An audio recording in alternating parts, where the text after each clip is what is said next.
Hola. Bueno, este va a ser nuestro último teórico, el último teórico de la cursada. Antes de empezar, quería agradecerles por el esfuerzo que han puesto todos, estudiantes, docentes, ante esta situación excepcional de la cuarentena y de la pandemia. Yo creo que ha sido una buena experiencia para todos, que todos aprendimos un montón de cosas. Creo que a pesar de que tiene cierto grado de dificultad, ha sido enriquecedor para todos. Lógicamente vamos a seguir teniendo algunos teóricos, pero los teóricos próximos van a ser en vivo y con el objeto de despejar algunas dudas y de repasar algunos conceptos claves antes de la evaluación, que ya les vamos a avisar cuándo va a ser. Probablemente en esta semana ya se decide y ya tengamos las fechas y la modalidad. Bueno, hoy vamos a hablar de las psicoterapias de orientación cognitiva. En esta presentación que es comentada solamente se incluye la bibliografía obligatoria del PTD. En la otra que ustedes van a encontrar en la clase más abajo como material complementario tiene muchas más cosas que pueden resultarles interesantes sobre las psicoterapias, pero que no van a ser evaluadas en esta ocasión. O sea, por lo tanto decidí hacer esta presentación únicamente con el material que consideramos obligatorio, que es el capítulo 1 del libro de Semerari y un artículo de Corman sobre el desarrollo de las psicoterapias cognitivas en la Argentina. Muy bien. Eh, Uno diría, tienen, como para empezar, ¿no es cierto? ¿Qué tienen las psicoterapias cognitivas o por qué son cognitivas? En general, cuando hablamos de psicología cognitiva, hablamos de los procesos cognitivos, de los procesos básicos que nos permiten organizar la información y que de alguna manera determinan nuestras respuestas. Lógicamente, la psicoterapia cognitiva tiene de cognitivo este hecho de que asume la existencia de procesos básicos que están involucrados en la determinación de nuestros comportamientos.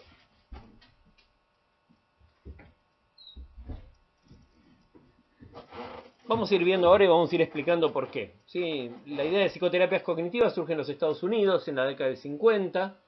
Alrededor de los 60 se consolida justamente con la idea de la revolución cognitiva, ¿no? Era como una alternativa diferente frente hasta los modelos terapéuticos del momento, que eran más bien existenciales o psicodinámicos. ¿Sí? Era una alternativa diferente. En el año 1962 Ellis plantea la terapia racional emotiva y en el 63 Beck, a quien todos ustedes ya oyeron hablar alguna vez, empieza a hablar de la terapia cognitiva. Y siguen evolucionando y siguen desarrollándose y siguen apareciendo, ¿sí? Actualmente existen no menos de 22, yo diría que muchas más, que alrededor de 40 tipos de diferentes modalidades de terapias cognitivas, ¿sí? Mahoney y Reda dividían los enfoques en dos campos, los que aceptan un modelo asociacionista y los que aceptan una metateoría constructivista de estructura profunda.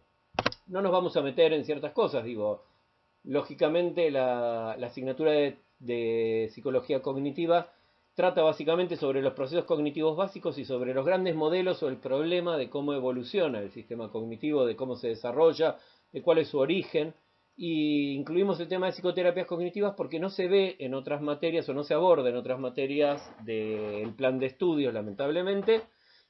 Así que consideramos que bueno, tienen una clase práctica y una clase teórica y algún material de apoyo que ustedes puedan tener, porque siempre resulta interesante, por lo menos saber de qué se trata la psicoterapia cognitiva.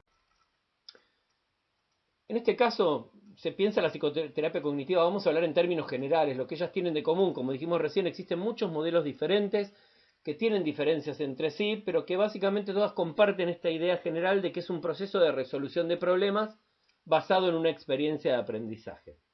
Yo diría desde mi propia experiencia como psicoterapeuta cognitivo, de que en realidad es una terapia prospectiva, o sea que son modelos terapéuticos que apuntan básicamente a tratar de resolver problemas, los problemas de la persona, ¿sí? Utilizando experiencias de aprendizaje, tomando en cuenta todos los conocimientos que se tienen sobre el funcionamiento cognitivo y sobre las teorías del aprendizaje.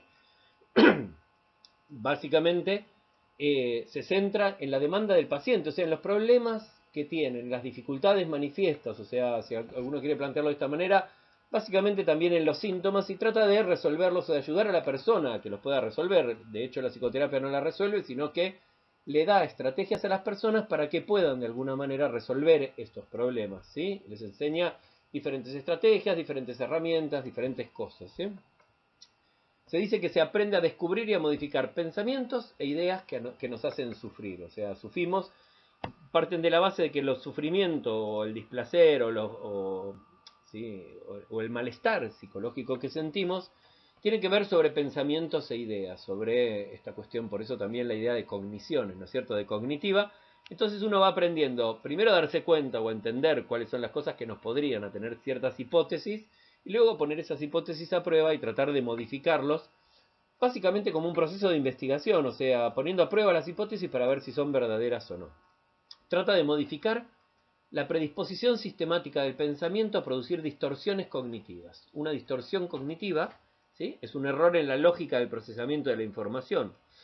Generalmente se dice que esas distorsiones tienen que ver sobre uno mismo, sobre el entorno vital o sobre el futuro. Por ejemplo, yo no sirvo para nada, o yo soy buenísimo en todo. O sea, son como pensamientos erróneos, ¿sí? Como es una distorsión de una manera de pensar, es una idea que está como instalada y que no se corresponde con la realidad y que de alguna manera influye todo el procesamiento de información, todo el comportamiento, y generalmente nos lleva a tener desajustes con la realidad produciendo sufrimiento. Entonces, cualquier clase de distorsión cognitiva sobre mí mismo, sobre mis capacidades o sobre cómo me voy a desempeñar, sobre el entorno vital, ¿sí?, como decir, todos están en contra de mí, o no me quieren, o todos me aman, o estoy poniendo ejemplos burdos y como básicos, ¿sí?, o sobre el futuro.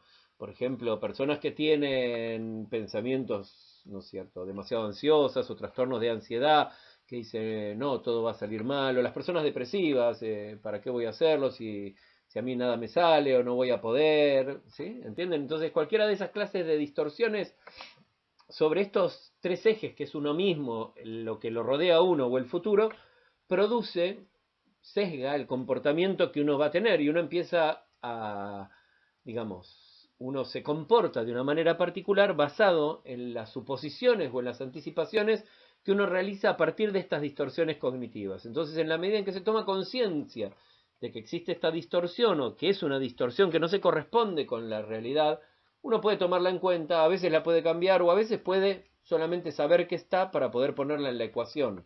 No necesariamente implica la supresión o el cambio, sino que si yo ya sé que tengo una tendencia a desvalorizarme, digo, si todo el mundo, digo, la mayor parte de las personas piensan, no sé, que mi nivel de inteligencia es de 7 y yo creo que es de 3, en realidad aprendo a darme cuenta a partir de evidencias que devalúo mi capacidad intelectual, y entonces puedo empezar a ponerlo en la ecuación y a saber y anticipar que tengo esta tendencia particular, pudiendo tener cierto grado de control sobre mi comportamiento. Otro de los supuestos básicos de la psicoterapia cognitiva es que la percepción y la estructura de las experiencias determinan emociones y conductas, ¿sí? O sea, cómo yo percibo una experiencia particular o cómo está estructurado es lo que va a determinar cómo me siento, y consecuentemente, además de pensar cómo me siento o cómo me sentiría cuando yo lo estoy anticipando, voy a comportarme de una manera particular o voy a evitar determinado tipo de comportamientos porque considero que podrían llegar a ser nocivos o malos. Los modelos cognitivos asociacionistas, tomando estas dos, o de aproximación cognitiva conductual, consideran que el individuo se apodera activamente del ambiente, ¿sí? O sea, hay un rol activo de las personas y que actúa como científico para determinar cuál es la mejor respuesta ante las demandas contextuales y ambientales. O sea, analizo, veo, miro, en función de eso analizo mis propias metas, mis expectativas, y trato de encontrar cuáles son las mejores respuestas para poder conseguir aquello que quiero o aquello que deseo. Se concibe la personalidad desde una postura lineal y racional, ¿sí?, digamos, sin demasiadas complicaciones y sin otras teorías que complejizaran, digamos, la situación. Se lo considera como mucho más simple de lo que pareciera ser el comportamiento psicológico o el comportamiento de las personas para otras teorías, ¿sí?, en las cuales intervienen otra serie de elementos que no son tan transparentes para las personas. Entonces, las cogniciones resultan vitales para comprender los desórdenes emocionales. Yo necesito saber qué es lo que piensa una persona para poder entender parte de ese comportamiento, que es un comportamiento que lo hace sufrir o que está desajustado. Este tipo de psicoterapia está diseñada para cambiar la conducta desadaptativa en términos de que produce sufrimiento o dificultades para poder adaptarse, para poder tener una pareja, para poder conseguir un trabajo, para poder adaptarse socialmente y tener amigos. Digo, cualquier problema adaptativo genera sufrimiento. Es un consenso, digamos, actual e internacional sobre qué es lo que se considera, ¿no es cierto?, un trastorno. O sea, para que un determinado tipo de comportamiento, una determinada manera de afrontar la realidad se considere como un trastorno, tiene que producir desadaptación. Y esa desadaptación debe a su vez producir sufrimiento. Entonces, lo que se propone es cambiar esta conducta que es desadaptada o que no permite adaptarse, alterando la interpretación, suposición y formas de comportarse de las personas.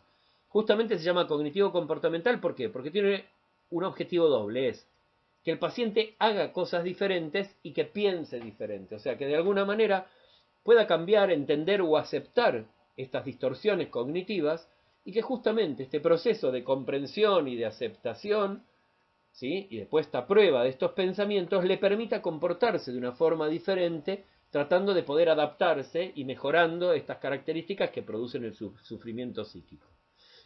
Entonces, podemos decir que busca modificar la racionalidad al mismo tiempo que expone a una persona a aquellas situaciones o eventos que lo hacen sentir mal, que lo indisponen, demostrándole que es posible manejar las situaciones que la persona previamente por ahí imagina como catastróficas o como malas, o como decir, no, yo a esa persona no me acerco porque me va a rechazar, digo, y uno lo cree y está tan convencido y uno cree que el resultado va a ser tan terrible que uno toma la decisión de directamente ni hacerlo, entonces no lo pone a prueba, ese pensamiento se refuerza, digo, y se sostiene la dificultad para poder adaptarse, para poder comunicarse o para poder establecer una relación.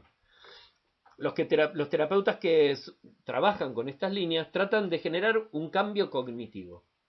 Entonces, ese cambio cognitivo es ese cambio en la manera de pensar, en la manera de interpretar, en la manera de entender y de comprender lo que yo pienso y por qué lo pienso y si lo que pienso se ajusta a la realidad o no se ajusta.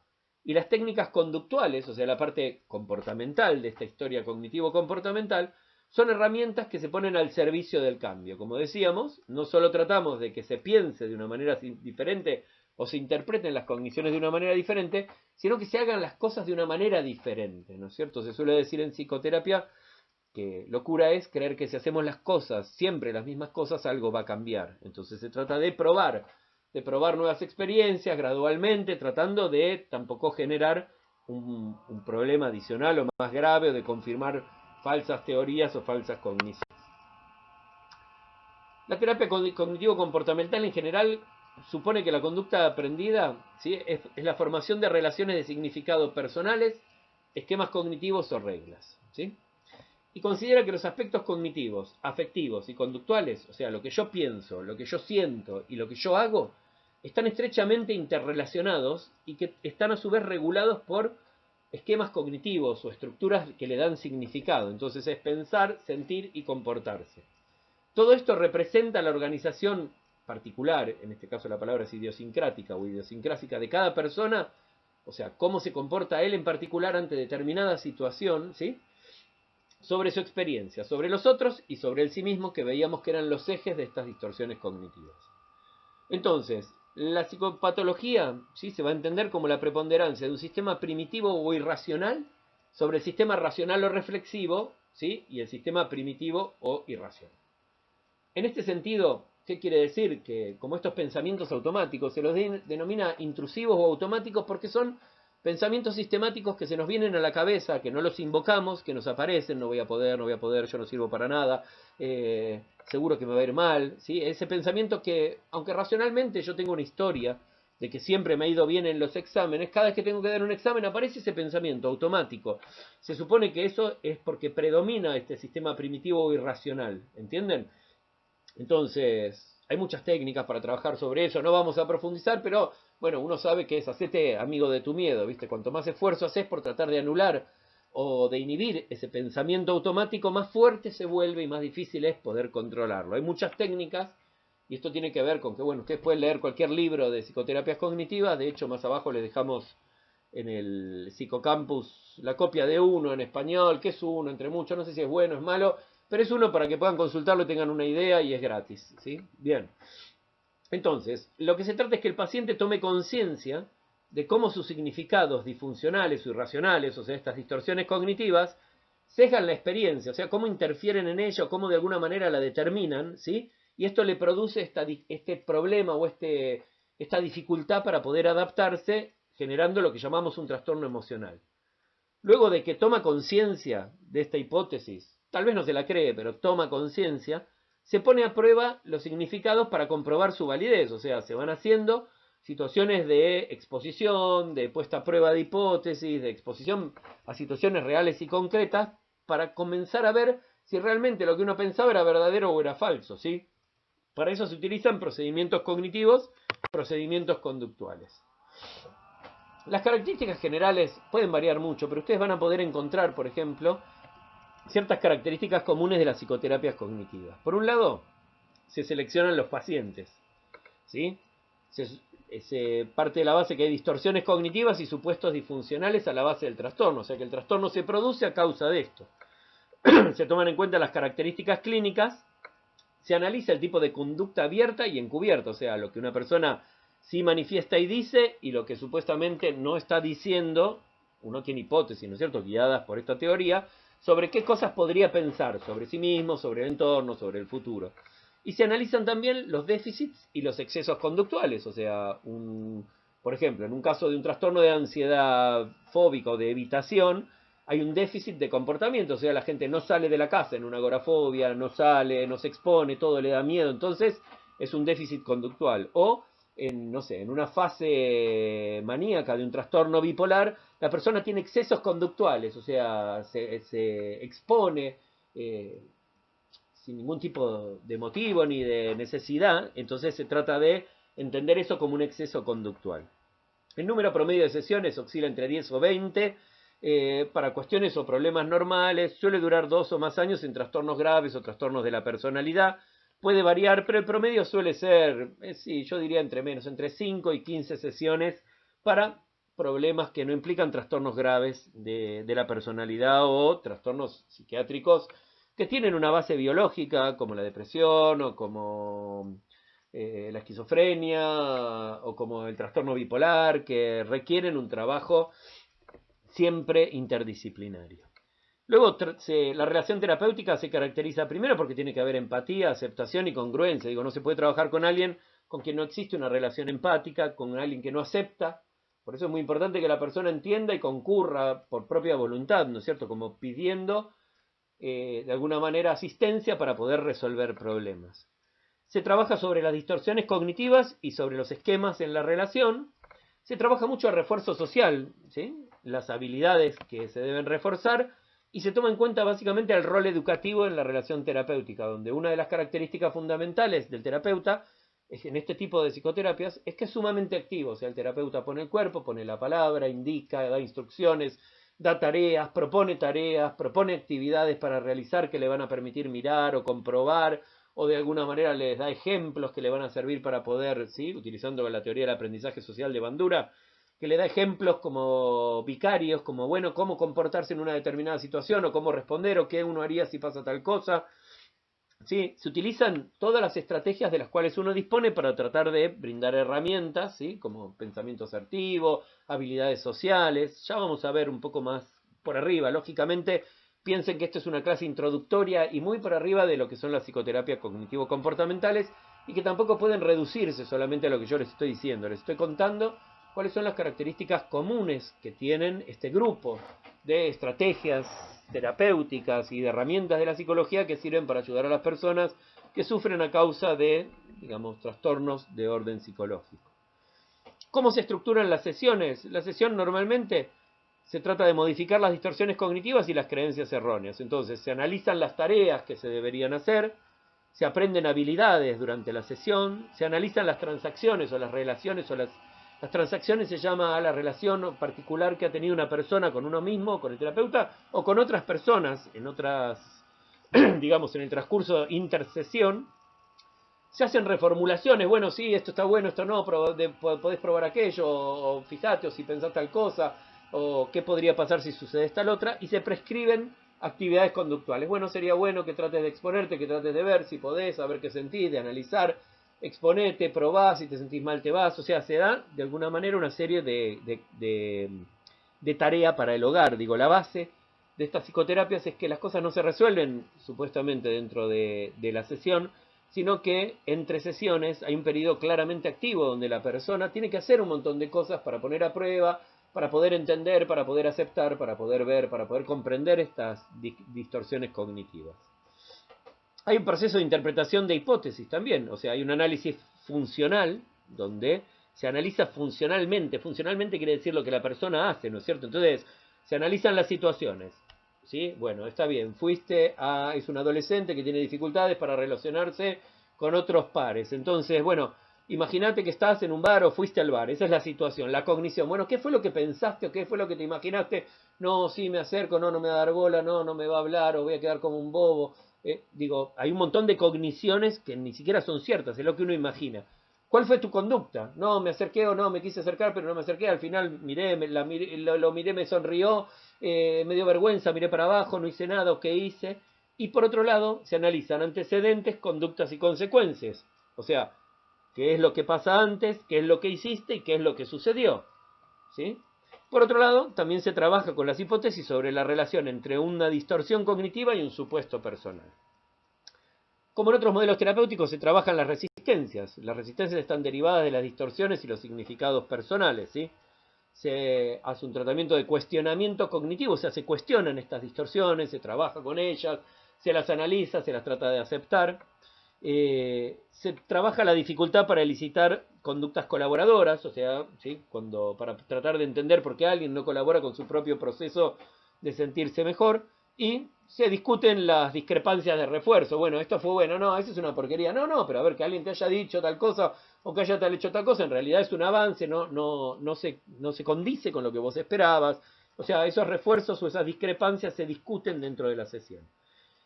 Las tareas de intersecciones, como dijimos, son fundamentales, o sea, se asignan para que la persona pueda poner a prueba esas hipótesis que tiene, modificar significados, entrenar habilidades sociales, como decir, bueno, vos podés practicar o tratar de hacer esto, lo otro, ¿sí?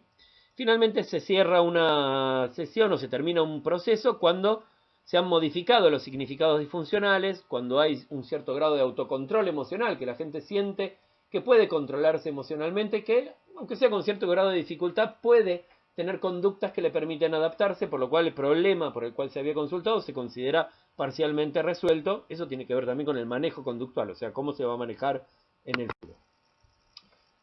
Para este tipo de cosas utilizamos un montón de técnicas de intervención, cognitivas y comportamentales. Dentro de las cognitivas, y las voy a nombrar todas muy rápido y con el ritmo rápido que vengo, porque son muchas, no nos vamos a detener, después ustedes pueden buscar en el caso que les interesen, pero es solo para que se den una idea de cuáles son esas técnicas y en qué consisten. Por ejemplo, cuestionar los pensamientos catastróficos.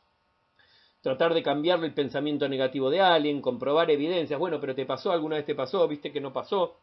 Buscar soluciones. Usar la imaginación.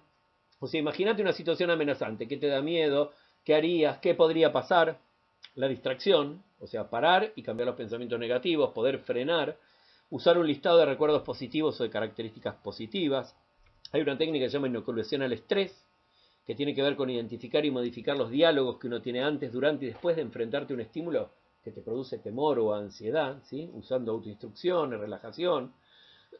Se identifican los supuestos personales, hay enfrentamientos asertivos, cuestionamientos, uno genera alternativas racionales y conductuales, se buscan evidencias y alternativas a pensamientos automáticos. Bueno, se establece un balance entre qué podría pasar, qué sería bueno, qué sería malo, ¿sí? Se generan pensamientos alternativos al pensamiento automático que puedan ser más creíbles o más racionales. Se trabaja con el debate de discutimos esas creencias irracionales y que son disfuncionales. Se trata de disminuir la maximación catastrófica. No, si yo hago esto va a ser terrible, me voy a ir para la miércoles, va a ser el final. Yo a mí se me pasa una cosa así, no salgo nunca más o no hago más nada, ¿sí? O sea, se trata de minimizar la importancia que se le da a ciertos pensamientos como si realmente fueran terribles, mientras se busca el origen y se le trata de dar una explicación. Se trata de anular la profecía autocumplidora, ¿no es cierto? Con tareas de exposición, con decir, bueno, no, si hubiera examen, no, me va a ir mal, me va a ir mal, me va a ir mal, me va a ir mal. Me va a ir mal, lo digo tantas veces que después cuando llega el momento no me puedo ni concentrar y me va mal en un examen, por ejemplo, ¿sí? Facilitar la exposición y la prevención de respuestas, exposición con pacientes con ideas sobrevaloradas, tratar los problemas de ansiedad y depresión asociados, trabajar con los esquemas cognitivos. Bueno, hay un montón, ¿sí?, de actividades. Recuerden que los modelos psicoterapéuticos cognitivo-comportamentales asumen claramente la idea de que el trabajo es interdisciplinario, de que actualmente, basado en un montón de evidencias, sobre todo de este último siglo, de que estos trastornos adaptativos, muchos tienen un componente biológico que requieren la opinión o la interconsulta con un psiquiatra o con un especialista para ver si existen desbalances o características biológicas que deberían ser compensadas, como por ejemplo la recaptación de serotonina, un montón de manejo de neurotransmisores que nosotros sabemos que tienen de alguna forma efectos sobre el estado del ánimo y que es necesario atender de manera conjunta entre diferentes profesionales. Creo que es demasiado omnipotente creer que solamente nosotros con nuestro conocimiento podemos resolver problemas que a su vez no tienen una base exclusivamente ambiental o comportamental, sino que también tienen una base biológica. Por lo tanto, la idea es, uno debe consultar a veces o enviar a un paciente a hacer una interconsulta con, por ejemplo, para ver el tema de la tiroides, porque si tiene mal la tiroides eso produce características particulares, un aplanamiento del estado del ánimo, o si tiene anemia, o si realmente, o un psiquiatra, un endocrinólogo, un clínico, o un neurólogo, porque a lo mejor tiene problemas de, no sé, de memoria. Lógicamente lo que uno tiene que entender es que trabajamos en equipo con otros profesionales de la salud mental. Bien, a su vez también hay técnicas de intervención comportamentales, como decíamos. Estas que vimos recién tienen que ver con tratar de cambiar lo que una persona piensa. Por otro lado, tratamos de cambiar lo que una persona hace. Entonces, se aplican cuando se formula el problema o tratamos la creencia irracional. Se basan generalmente en condicionamiento operante y producen un feedback que es corrector. Entonces, si hay que mejorar un déficit de conducta hacia una persona, por ejemplo, que no sale, que no quiere salir porque todo le da miedo, que no quiere enfrentarse a nada, uno trata de utilizar manejo de control de estímulos, modelado y participación dirigida, moldeamiento, instrucciones verbales y ayudas físicas, contratos de contingencias. Todo esto ustedes ya lo vieron en el aprendizaje, no me voy a extender a desarrollarlo porque si no se va a hacer demasiado largo. Reducir las conductas excesivas, ¿sí? O por ejemplo cuando es infanto juvenil, en chicos que tienen malos comportamientos todo el tiempo, o en personas que tienen comportamientos autodestructivos, o en personas que tienen características compulsivas, como un exhibicionista que a pesar de que se siente terriblemente mal no puede dejar de desnudarse frente a los demás. Digo, entonces se trata de reducir conductas excesivas. Se utiliza la extinción, el refuerzo diferencial de otra conducta. El castigo físico no se recomienda, ya hemos hablado de eso, y las reprimendas verbales no, pero bueno, forman parte de eso y en algunos tratamientos en algunos países han sido utilizados. El costo de la respuesta, los tiempos afuera, la sobrecorrección, digo, hay muchísimos. Por otro lado, también se utiliza el entrenamiento asertivo, ¿sí? O sea, la autoafirmación que uno tiene, el entrenamiento en relajación para poder tolerar ciertos niveles de ansiedad que a veces se vuelven insoportables, o técnicas de exposición, ¿sí? También se trabaja muchísimo en todo, con todo tipo de estratos, digo, con niños, con adolescentes, con adultos mayores, el entrenamiento en las habilidades sociales. Bueno, estas son como muchas de las herramientas que vienen en la caja de herramientas de un psicoterapeuta cognitivo comportamental.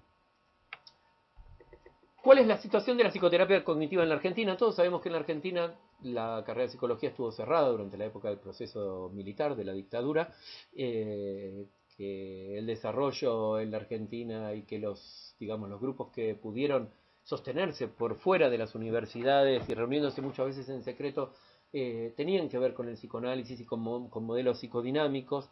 Las psicoterapias cognitivas en la Argentina llegaron relativamente tarde, alrededor de los años 80. Imagínense que la carrera de psicología de la Universidad Nacional de Mar del Plata se vuelve a reabrir en el año 1986. Para los 80, cuando ya tenía 30 años, piensen que se había iniciado entre los 50 y los 60 en Estados Unidos. Para el 80 todavía era muy poco conocida en la Argentina y era explícitamente rechazada porque se la asociaba con el conductismo y porque el paradigma predominante en la Argentina, por un montón de causas que no vamos a analizar ahora, que probablemente han visto en historia de la psicología, habían generado que el predominio de los modelos teóricos fuera psicodinámicos en la Argentina. Hoy, 3 décadas más tarde, sí, o 4, se expandieron en la consulta privada, en el sistema de salud, en la experiencia cotidiana y en los circuitos profesionales internacionales. O sea, a nivel internacional, los modelos psicodinámicos han disminuido muchísimo en el predominio que tenían, han crecido muchísimo los modelos cognitivos a nivel internacional y dentro de los sistemas de salud se han vuelto cada vez más populares por un montón de razones que Corman analiza de una manera sumamente interesante, ¿sí? A ver, por un lado hay un criterio práctico de los sistemas de salud que incorporaron criterios como eficacia, efectividad, eficiencia a los tratamientos. Entonces las obras sociales y los prepagos promovieron modelos cognitivos de atención que sí estaban orientados a resolver un síntoma o ayudar a una persona a resolver una dificultad puntual, que eran modelos que de alguna manera permitían ser cubiertos por una obra social. O sea, no era un tratamiento interminable, sino un objetivo, digamos, claramente preciso y concreto que podía durar entre 50 y 500 sesiones o interminablemente. O sea, las psicoterapias focalizadas o las psicoterapias cognitivas fueron rápidamente adoptadas por estos modelos de salud, por un criterio capitalista, como lo quieran llamar, pero bueno, se empezaron a volver mucho más populares y se empezaron a autorizar tratamientos que estaban acotados a una cantidad determinada de sesiones, y por lo tanto el modelo cognitivo resultaba sumamente útil porque se focalizaba particularmente en un problema particular.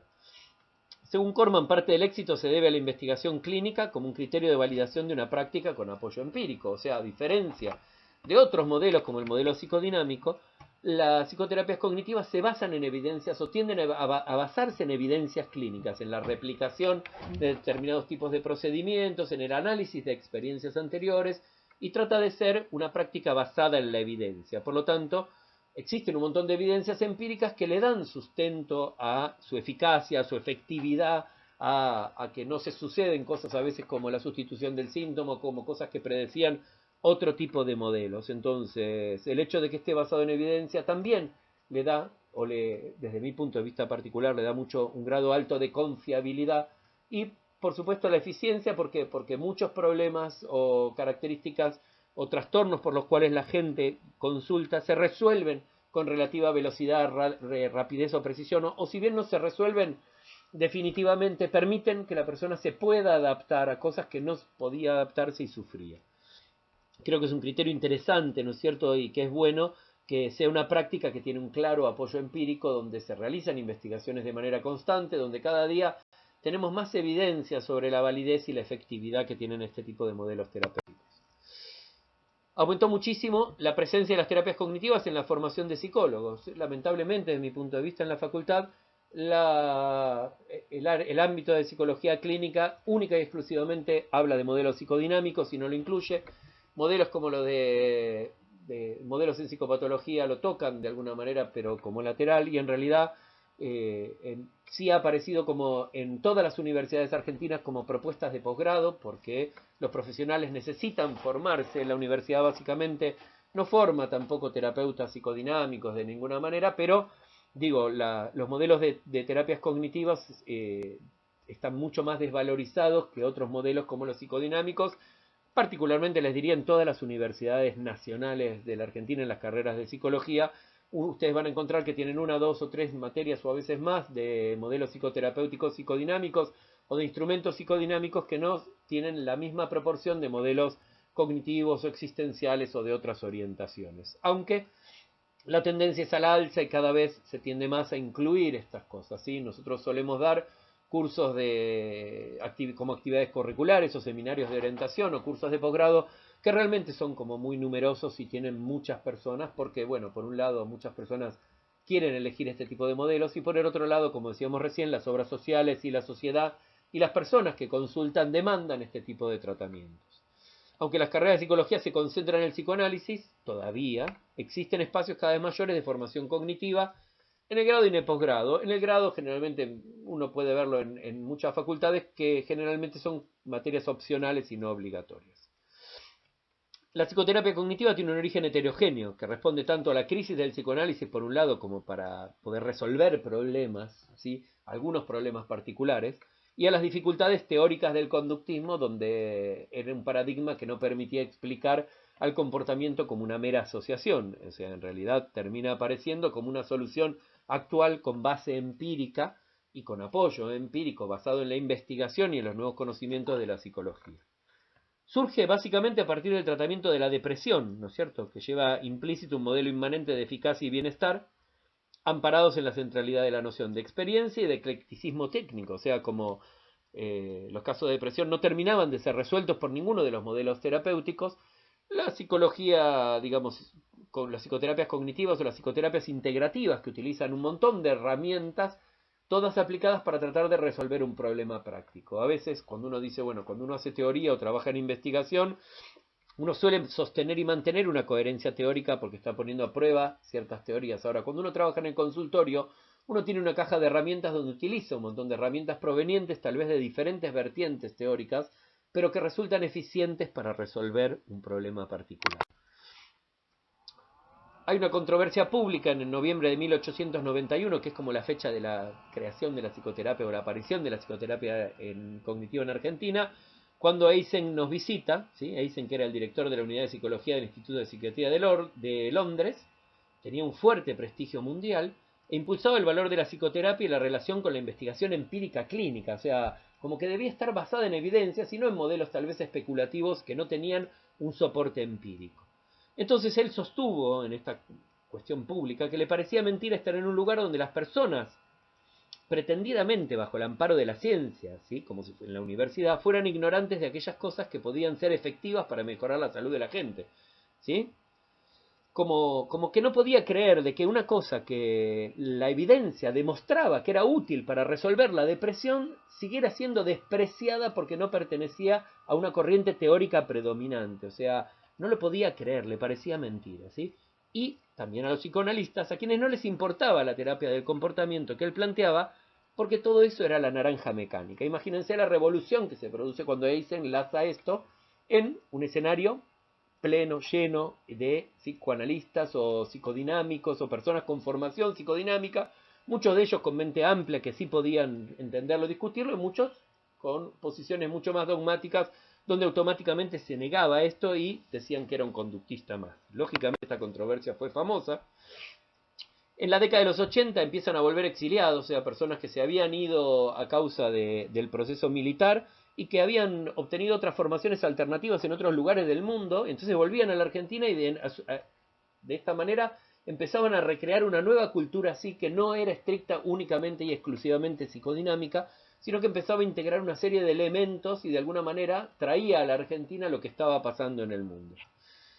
Los ecos tardíos de la contracultura euroamericana, dice casi poéticamente Corman, ¿no? Favorecían la espontaneidad, la autonomía personal, el bienestar como valores estructurantes de una sensibilidad emergente en fragmentos de los sectores medios, ¿sí? O sea, como que todos tenían esta necesidad de sentirse mejor y de apelar a cosas que nos ayudaran efectivamente a resolver un problema o a sentirnos mejor, cosas para las cuales los modelos psicodinámicos no resultaban tan adecuados. En el ámbito de los recursos terapéuticos, la preocupación por estar bien o la eficacia no era solo una preocupación de las terapias cognitivas, ¿sí? Era un cuadro cultural que desconfiaba ya de los procesos analíticos de largo plazo, donde luego de 5, 6, 7 años de psicoanálisis, ¿sí? Encontraban que seguían sintiéndose de la misma manera o que la situación no cambiaba. Entonces querían soluciones concretas, mucho más rápidas, ¿sí? Querían algo para sentirse mejor en el día al día y, obviamente, generaba esto un nuevo orden moral para entender a la terapia como un proceso de diferente, como decíamos, como lo asume la psicoterapia cognitiva, como un proceso de resolución de problemas a través del aprendizaje, para lo cual había un montón de evidencias y de casos casi testimoniales de personas a los cuales ciertos tipos de intervenciones los habían ayudado a sentirse mejor o a resolver problemas. Los modelos cognitivos eran parte de otras tradiciones con las que convivían, ¿sí? El interés de los terapeutas era ecléctico y comienza a complementarse con otras tradiciones, ¿sí? Por lo tanto, una característica de las psicoterapias argentinas más novedosas es el carácter integrativo, donde se integran un montón de herramientas, ¿sí? Esto caracteriza un movimiento particular en la Argentina. Entonces, los modelos de terapia cognitiva permitían una síntesis teórica y una utilidad concreta en el trabajo terapéutico que fue muy valorada tanto por los profesionales como por los usuarios, ¿no es cierto?, de la psicoterapia. Eran actuales, seguían una tendencia internacional que se difundía globalmente, donde en los congresos internacionales de psicología se hablaba de psicoterapias cognitivas y cada vez menos se hablaba de modelos psicodinámicos, ¿sí? Era una tendencia internacional del trabajo en psicología clínica, demostrado y visible en las publicaciones científicas, en las asociaciones internacionales de salud mental, en la Organización Mundial de la Salud. En todos lados se empezaba a hablar de esto como modelos eficaces o como modelos que traían soluciones concretas para problemas que no habían podido ser resueltos con otro tipo de técnicas, ¿no es cierto? Entonces, se ajustaba mucho mejor a los vaivenes del desarrollo, la revalidación empírica en alza, o sea, saben que la característica de la evidencia pasaba a ser como mucho más importante para la gente, y lógicamente la búsqueda de soluciones concretas para las aflicciones mentales o el desarrollo personal. Cuando él estaba trabado, no quería estar 5 años en un proceso que tampoco aseguraban la posibilidad de cambio, sino que la promesa o la posibilidad o la existencia de modelos o intervenciones que permitían cambiar, para lo cual había evidencias científicas que demostraban que eso sucedía, resultaba sumamente interesante para las personas. Exponentes de esto en nuestro país son Fernández Álvarez, Baringholtz, Herbert Chapa en La Plata, Balbi en la década del 80. Fernández Álvarez fue profesor mío particularmente en esta facultad de psicología. Nuestra facultad fue creada en el 86 y Fernández Álvarez y personas de AIGLE que hablaban de psicoterapias cognitivas y que enseñaron estos modelos en la facultad eran como precursores, ¿sí? En el 91 se crea la Asociación Argentina de Terapia Cognitiva.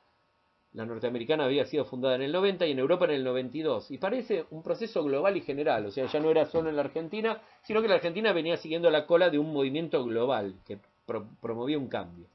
Fue ganando espacios en la formación superior. La primera carrera de posgrado acreditada en el país fue la maestría en Psicología Clínica de la Orientación Cognitiva de la Universidad Nacional de San Luis en el 93. En 1992, en la Universidad Nacional de Mar del Plata, empezaron cursos de posgrado organizados por AIGLE. ¿Por qué? Porque había profesores como Fernando García, que estuvo después en Sistemas Contemporáneos 2, o el propio Fernández Álvarez, que estuvo a cargo de materias como modelos en psicopatología, ¿sí? Tenían influencia en la formación en la Facultad de Psicología de la Universidad Nacional de Mar del Plata. En Buenos Aires y en la UBA, Eduardo Keegan, ¿no? Es un significativo en la institucionalización de la formación de psicólogos de orientación cognitiva en Buenos Aires. En el 95 se empieza la formación cognitiva en la UBA y en el 2000 es profesor titular de la segunda cátedra de psicoterapias, que fue la primera materia obligatoria con orientación teórica no psicoanalítica o psicodinámica. O sea, entiendan la importancia que esto tiene y que esto sucede recién en el año 2000. O sea, hablamos de cosas claramente recientes. La terapia cognitiva entonces apareció en el mundo a fines de los 60. En los 80 se desarrolla en la Argentina y actualmente cuenta con numerosas instituciones originadas en su mayoría en grupos autogestionados y no en instituciones educativas. O sea, no han sido esfuerzos de la universidad, sino que han sido grupos autogestionados que buscan modelos alternativos o diferentes a los modelos psicodinámicos. Es un espacio creciente, denota un nuevo escenario donde el psicoanálisis ya no tiene el monopolio legítimo de la psicoterapia, sino que es compartida y hoy podríamos decir que existen mucho más centros y procesos formativos de terapias de diferente orientación que no es la psicodinámica. El crecimiento y el auge de esta terapia cognitiva viene de la mano de ciertos conceptos, ¿no es cierto?, como eficacia en el tratamiento o la especificidad de distintos trastornos mentales, los descubrimientos de las bases biológicas o genéticas de ciertos trastornos mentales, la creencia de que los trastornos se deben básicamente a malos aprendizajes, como decía el conductismo, o a características de interacción tempranas del entorno, sino que se lo entiende casi como expresiones fenotípicas, como dificultades de desarrollo entre lo biológico y lo contextual. Su éxito también se debe a que su lenguaje sintoniza con los requerimientos de un estilo de vida acelerado, ¿no? O sea, piensen en donde cada vez se trabaja mejor, donde todos queremos para allá, donde la ansiedad es una característica común de nuestras épocas. Entonces, de alguna manera también las terapias cognitivas vienen a dar una respuesta a esa, no sé si necesidad o a esa demanda por parte de la sociedad que caracteriza a los sectores medios contemporáneos. Reconfigura el campo psi, o sea, redefine los criterios de clasificación, de tratamientos, empieza a hablar de los DSM, de nuevas características, deja de hablarse de etiología, se empieza a hablar del bienestar psíquico, ¿sí?, con la que la tradición psicoanalítica se ve obligada a dialogar o a confrontar, pero de alguna manera no puede seguir negando su existencia y tiene que de alguna manera convivir con ellos y proponer, ¿sí?, algún tipo de alternativa frente a los problemas que se le vienen. Este diálogo entre la terapia cognitiva y el psicoanálisis se favorece por la necesidad de dar cuenta de valores y un estilo de vida vulnerable, ¿sí?, que requiere cada vez respuestas efectivas y específicas que otras ofertas psicoterapéuticas, ¿sí?, deberían ofrecer si no querían desaparecer. O sea, de alguna forma todo el mundo debe ayornarse, lo cual es lógico. O sea, los conocimientos sobre comportamiento y sobre la psicología van cambiando y se van basando en evidencias y por lo tanto los modelos psicoterapéuticos deben ayornarse y deben aprender a aceptar que hay cambios y a entender que las explicaciones sobre estos comportamientos de alguna manera deben repercutir en las técnicas que utilizamos para tratar de que se cambien o de que se acomoden o de que la persona pueda adaptarse. La importancia de la eficacia y la investigación acerca de la terapia cognitiva a la psiquiatría y a la farmacología. Es una tendencia general. O sea, ya es prácticamente innegable que los psicólogos tenemos que trabajar con psiquiatras y que la psicofarmacología forma parte, en muchos casos, de un tratamiento integral de los desórdenes mentales o de los trastornos, en muchísimos casos, ¿sí? También dice Corman que el éxito se puede explicar en el contexto de una profunda especialización y profesional de un campo ¿sí? Que muchas veces es percibida como una amenaza a una concepción integral de subjetividad, básicamente representada por el psicoanálisis. Y a su vez, el psicoanálisis viene de un modelo médico que detenta muchas veces cuestiones de poder. Digo, hay como una discusión donde los psicólogos empezamos a ganar un montón de posibilidades. O sea, los psicólogos ya pueden y tienen derecho y están habilitados para poder dar una licencia psiquiátrica, donde antes el que podía determinar era solo un médico, cuando en realidad los especialistas en el comportamiento o en el sufrimiento eran los psicólogos y no ellos. Digo, se empieza a dar una confrontación de poderes que afecta y atraviesa toda esta discusión, ¿sí? En realidad no se trata de decir cuál es mejor o cuál es peor, sino se trata de decir que aparecen nuevas alternativas a un modelo más bien hegemónico y que de alguna manera neutralizaba al resto de los modelos, y existe más diversidad, mayor capacidad de oferta y la gente puede empezar a elegir qué es lo que prefiere para ciertos tipos de tratamientos, ¿sí? Lo cual da, creo yo, una mayor riqueza al campo. Muy bien, lo vamos a terminar acá. Creo que pueden leer y explayarse mucho, que hay muchísimo para aprender sobre psicoterapias cognitivas. De mi punto de vista pienso que son una herramienta invalorable y que de alguna manera a mí como psicólogo, con mi concepción particular y que no quiero ser general y no quiere decir que las otras no sirvan o sean peores, sino sencillamente a mí, me parece que mi función como psicólogo en cuanto terapeuta es ayudar a las personas a que puedan vivir un poco mejor o a resolver problemas que no pueden resolver por mí mismos. Y creo que las psicoterapias cognitivo-conductuales son una herramienta valiosísima para este tipo de trabajo. Bueno, quería darles las gracias por compartir la experiencia que fue toda esta cursada rara, extraña, diferente, con características diferentes. Agradecerles el esfuerzo y la garra que le pusieron para poder seguir, para poder tratar de adaptarse. Y bueno, seguimos en cuarentena, sigue el virus dando vueltas, por favor sigan cuidándose y extremen los cuidados. La verdad que ha sido un placer compartir esta experiencia con ustedes. Nos vamos a seguir viendo en algunas clases teóricas, probablemente presenciales, donde podamos interactuar y donde podamos responder a sus preguntas. Bueno, muchísimas gracias, nos vemos. Adiós.